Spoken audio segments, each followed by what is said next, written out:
Kau mau mata anakmu warna biru macam itu ikan bilis Langkawi. Nah, sama ya manusia tu sama ya.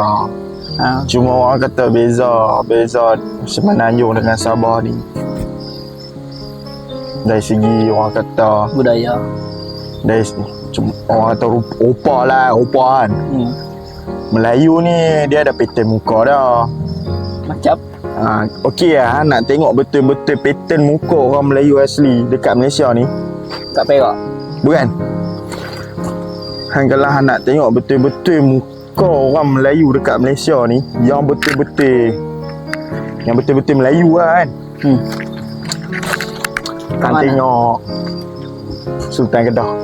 Sultan Kedah. Yes.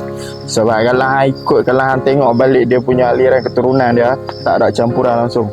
Memang 100% orang Melayu. Memang darah keturunan Melayu. Kalau hang nak tengok betul-betul macam mana rupa orang Melayu dari dulu sampai lah ni kan, tengok Sultan Kedah punya keturunan. So dekat Malaysia ni memang ramai je yang ni kan, aku boleh mengaku lah, yang handsome tu mostly dah campur lah. Yang tak campur macam aku ni Melayu lah. Sebab bro.